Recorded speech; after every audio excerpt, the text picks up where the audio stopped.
And interestingly enough, today's message is going to be a lot about what we've dealt with and what we're dealing with. So, as I was preparing for this morning, I really felt led. I needed to do something, say something that was uplifting and encouraging. Uplifting and encouraging, because I think we've had a wide range of emotions as a church body the last several weeks. I mean, we had somebody in the pulpit, Brother David, tell us not that long ago that April 27th was going to be our last Sunday, right? April 27th was supposed to be it. We weren't supposed to be here today, and that was just a few weeks ago. But in a short amount of time, God works some things. God's got a plan. God's working it. Things are coming together. I am so excited about the possibilities that are coming our way. Antioch still plans on being here. Jack's planning on preaching, as far as I know, on June 1st. Okay? And he's bubbling with excitement, and so am I. So it's just been a wide range of emotions, being sad that Ochiltree / Generation Church is not going to exist anymore. Okay, we won't exist in name, but we're still people, and we still love each other. We're still the body of Christ, right? So no matter where we end up, we're all going to see each other again one day. I think you're going to find that Pastor Jack, and I had the privilege of being his next door neighbor for a couple years. Really good man of God, and I think you're going to be very pleased that what he brings is very similar to what you're used to today. So today's theme, or today's message, I called it a roller coaster ride. A roller coaster ride, okay? And that's just kind of the theme that the Lord kept laying on my heart, was a roller coaster ride.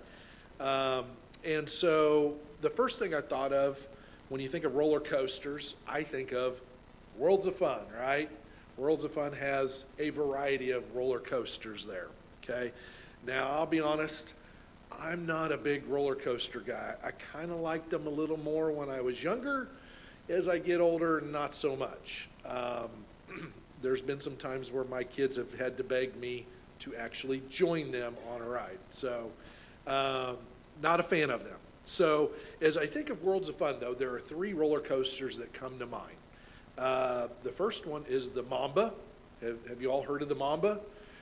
It's a very tall roller coaster. It goes way up in the sky, and it goes way down fast.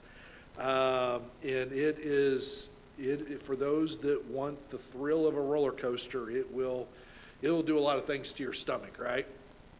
The second one that comes to mind, and I have rode the Mamba, wasn't a fan, but I have rode it, was the Timberwolf.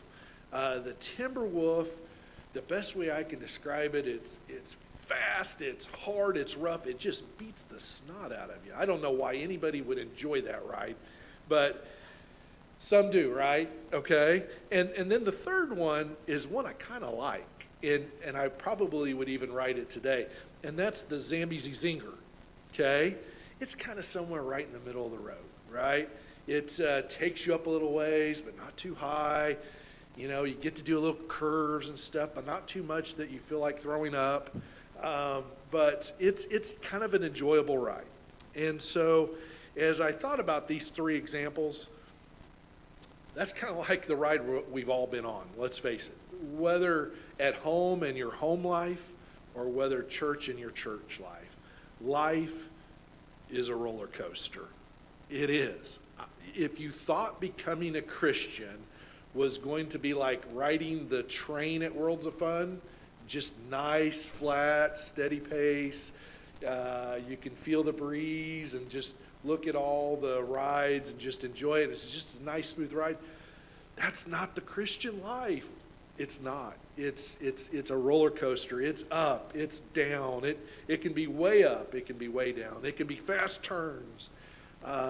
It just, life has challenges, especially as a Christian.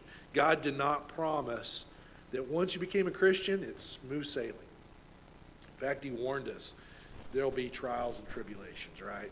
So anyhow, so I tied the roller coaster theme in with an example of Worlds of Fun, and hopefully you had a mental picture of what I was sharing with you there. I did want to share how I got to today and today's message.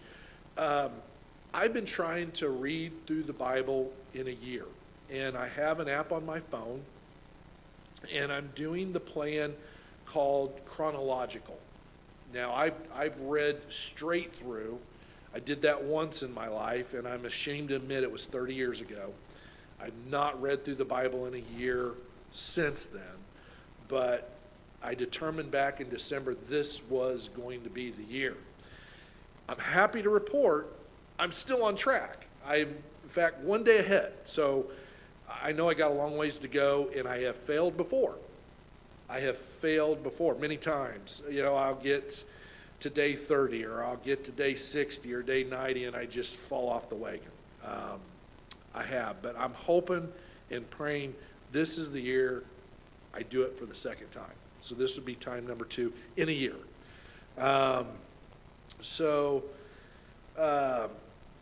What's interesting is right before I made the commitment to read through the Bible in a year, I think my life was fairly flat. I was kind of riding the train and everything was kind of going steady.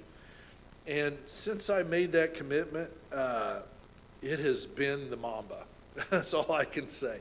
Both at home, from having my current job to now I've already got another job lined up, to now working on packing the home up and moving it, not knowing where that home is.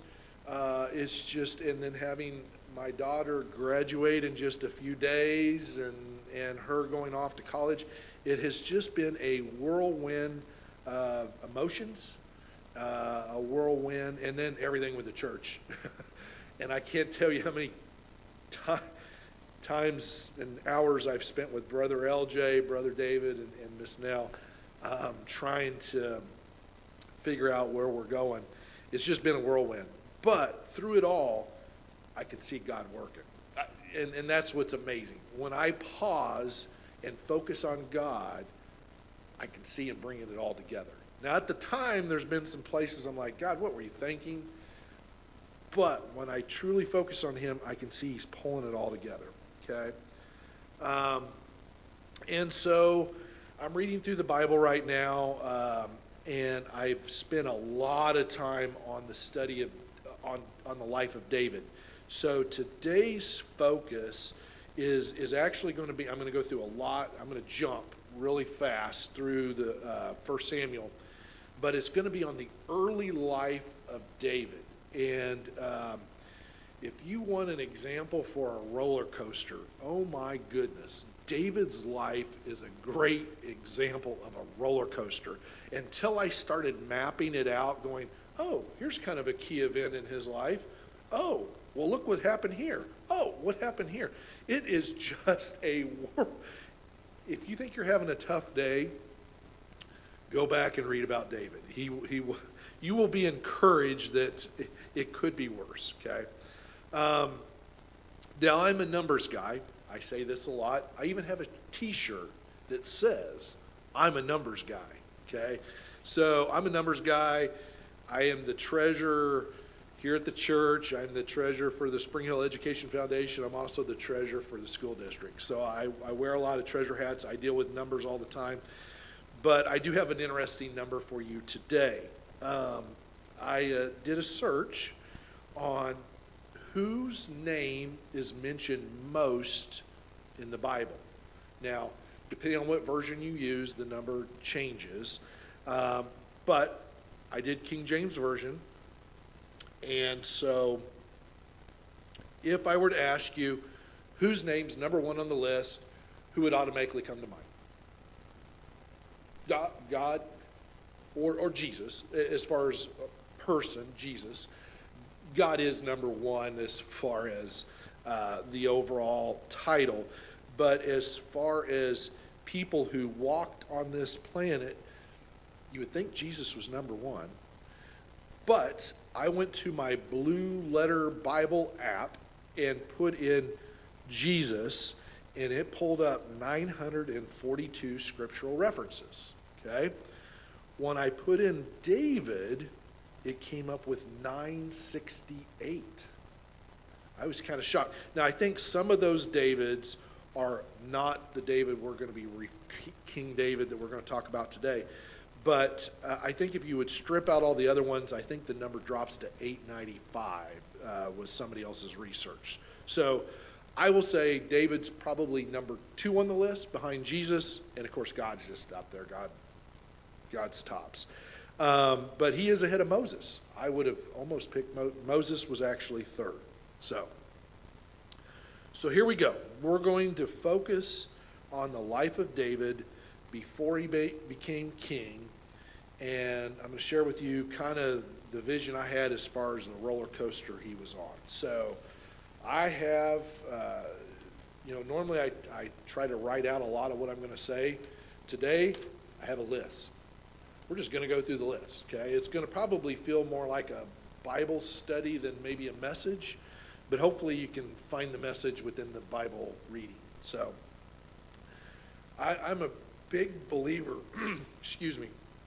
a big believer that if you read God's word, it is alive and it will speak to you in amazing ways, okay?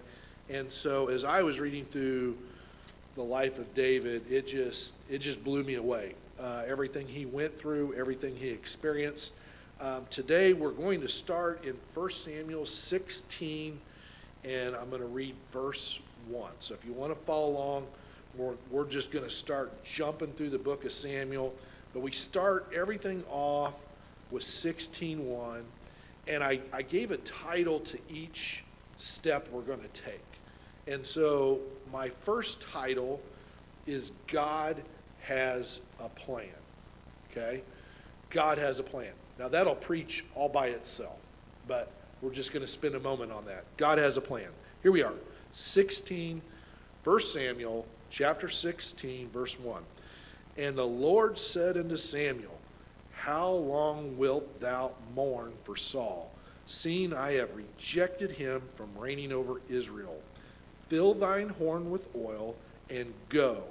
I will send thee to Jesse the Bethlehemite, and I have provided me a king among his sons.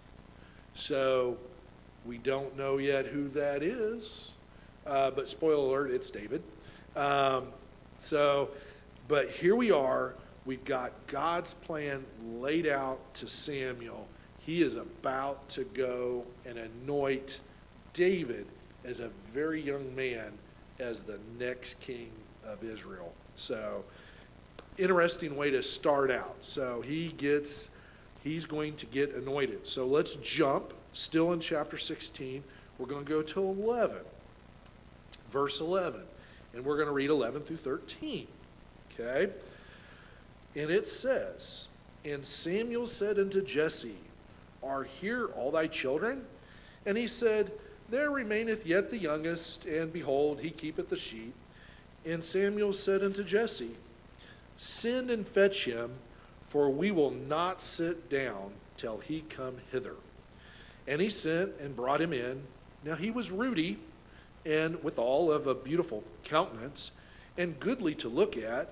And the Lord said, Arise, anoint him, for this is he. Then Samuel took the horn of oil, and anointed him in the midst of his brethren, and the Spirit of the Lord came upon David from that day forward. So Solomon rose up and went to Ramah. Okay? You talk about a roller coaster ride. He goes from tending the sheep to being called in. I'm guessing he may not even knew who Samuel was. And he's brought before Samuel, and Samuel anoints him as king. I mean, I don't know the age of him, but I'm guessing, do any of you have any thoughts? I'm thinking 9, 10, maybe 11. He's fairly young. Can you imagine getting anointed king of the next king of Israel that young in life? So who knows how he took it? And so I called that segment the Spirit of the Lord. And isn't that powerful that the Spirit of the Lord came upon him at that time and stayed with him the rest of his life? Huge, huge deal. Okay, we're going to jump a little bit further. Chapter 16 still, verse 23. And I titled this The King's Servant. The King's Servant.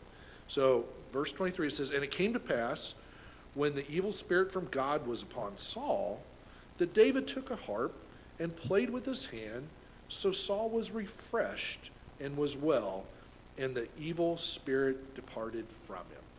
So, here's David. He's been anointed. But ironically, he's been called to help out King Saul in the interim, right? And what's amazing is when he plays the harp, this evil spirit goes away. It's incredible to think about. I would love to sit there and watch it. You know, here you have Saul troubled with an evil spirit, and then David just starts playing the harp, and Saul's spirit's just refreshed. What an amazing sight, okay? All right, next we're going to go to 17:17, and I call this Serving His Brethren, 17:17. "And Jesse said to David his son, Take now for thy brethren an ephah of this parched corn and these 10 loaves, and run to the camp of thy brethren." So he's back home now. A war has kind of broken out. Israel and the Philistines are getting ready to do a little battle. And so he's back home, and his dad says, "Hey, your sons who are fighting the war need substance, so go feed them." So I don't know what he thought, but he did what his dad told him to do. He went out and he served his brethren. Okay? Next one I have is still in chapter 17, verse 26. And I call this one, I love this one, No Fear. No fear.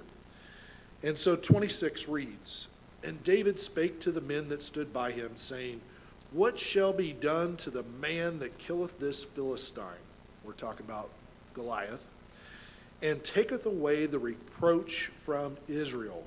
For who is this uncircumcised Philistine, that he should defy the armies of the living God?" Wow. That just, I feel like grabbing a sword and just run over. All right, who's next, you know? David has this amazing confidence, and he is upset that this Philistine, Goliath, is defying the armies of the living God. Okay? The next one I also love. We're going to go a little further in 17, 45 to 47. 45 to 47. Okay? "Then David said to the Philistine," speaking to Goliath, "Thou comest to me with a sword, and with a spear, and with a shield. But I come to thee in the name of the Lord of hosts, the God of the armies of Israel, whom thou hast defied. This day will the Lord deliver thee into my hand, and I will smite thee and take thine head from thee. I will give the carcasses of the host of the Philistines this day into the fowls of the air, and to the wild beasts of the earth, that all the earth may know that there is a God in Israel. And all this assembly shall know that the Lord saveth not with sword and spear, for the battle is the Lord's, and he will give you into our hands." Wow. There is zero doubt the outcome of what's about to happen. David has said it, and it's about to get real, right? So I got to believe Samuel's just kind of sitting on the top, or I'm sorry, David is sitting at the top of the world, utmost confidence, courage, filled with the Spirit of the Lord, and he is about to do something that you and I would say is impossible. How could this little boy with a sling and a stone kill this man of a beast? I mean, bigger than anybody I know walking the earth right now. This giant of a beast. But he did it through the Lord's strength, right? So everything's going pretty good. All right, next up, I've got 18, 1 through 4.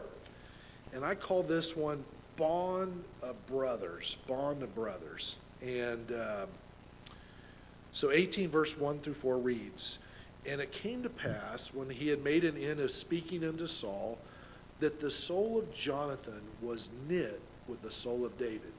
And Jonathan loved him as his own soul. And Saul took him that day and would not let him go no more home to his father's house. Then Jonathan and David made a covenant, because he loved him as his own soul. And Jonathan stripped himself of the robe that was upon him, and gave it to David, and his garments, even to his sword, and to his bow, and to his girdle." If I ask you who your best friend is, okay, somebody's going to come to mind, right? We all have had a best friend. Maybe they're no longer with us today. Maybe they've moved on and living somewhere else, and maybe they're not quite the best friend they used to be. But best friends are important. Best friends are part of that roller coaster ride, right? There are times when we're in the dumps, we need that friend to help us out, right? And that's what God designed us for as people, to help one another, to bear each other's burdens. Even now, there's not a big crowd today, right? But that's okay, The Lord can do amazing things with few people. In fact, he did some of his greatest miracles with few people. I think of stories of, I forget the one where they're going into war and God's like, no, you got too many people. Let's start whittling it down. And I think it gets down to 300 guys. Could have had 30,000, but God says, no, that's too many. God does amazing things with few people. So do not be discouraged. We may not be mighty in number today, but we can be mighty in purpose, right? So, Bond of Brothers. The relationship that David had with Jonathan was amazing, right? And if you read the whole chapter and really all the conversations they had, Jonathan would have died for David in a heartbeat. It's interesting. Usually when a new king takes over, the new king would go and wipe out the previous king's family. You just didn't leave any survivors. But it's kind of neat. On down the road, you see that David protects one of Jonathan's sons. Really cool story. I love that part. But so now we've kind of talked about a lot of the highs. David got anointed. David got filled with the Spirit of the Lord. He helped serve the king. He helped serve his brethren. He showed he had no fear. He took out Goliath. He just got a new best friend for life.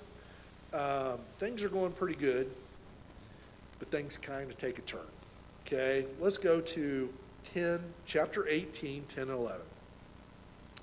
10 and 11. "And it came to pass on the morrow that the evil spirit from God came upon Saul, and he prophesied in the midst of the house. And David played with his hand, as at other times. And there was a javelin in Saul's hand. And Saul cast the javelin, for he said, I will smite David even to the wall with it. And David avoided out of his presence twice." So, my goodness. I don't know about you. I've never had a javelin thrown at me. I hope I never do. That had to be a very scary moment in David's life. I mean, here he is just trying to do the Lord's will, playing the harp for Saul. Saul turns on him and nearly kills him. But by the grace of God, he did survive. Next, I have 18:17. 18:17 says, "And Saul said to David, Behold, my elder daughter, Merab, her will I give thee to wife. Only be thou valiant for me, and fight the Lord's battles. For Saul said, Let not mine hand be upon him, but let the hand of the Philistines be upon him." Now, Saul's kind of setting him up here, but here he is. the king has said, I'm going to let my eldest daughter be your wife. That had to be a high point for David, right? You're getting to marry the king's eldest daughter. What an awesome honor. What an awesome responsibility. And you can see kind of in verse 18 how he responds. He's very humbled by it. But guess what? She doesn't get to be his wife. So that had to be not only a big high, but the next thing you know, she's betrothed to somebody else, probably took him to a new low. Okay? Now let's go up to 28:29, which reads, and Saul was yet the more afraid of David, and Saul became David's enemy continually. Then the princes of the Philistines went forth, and it came to pass, after they went forth, that David behaved himself more wisely than all the servants of Saul, so that his name was much set by. What I titled this one was Enemy Number One. I'm sure David is confused by this. He's trying to do what's right. He's trying to follow the king's wishes, but here's Saul, who hates him, who's out to get him. Now we're going to jump to 19:10. 19:10, and here we go again. And Saul sought to smite David even to the wall with the javelin, but he slipped away out of Saul's presence, and he smote the javelin into the wall, and David fled and escaped into that night. So here goes a pattern of David having to continually flee for his life. I mean, Saul is out to kill him. David has no doubts. Saul wants to kill him, right? And so he flees, and he's on the run. I'm sure he's thinking, Lord, what are you doing here? You know, how am I supposed to be the next king when the current king's trying to wipe me out? I'm sure he was going through a wide range of emotions. 20 verse 1, I titled it, On the Run.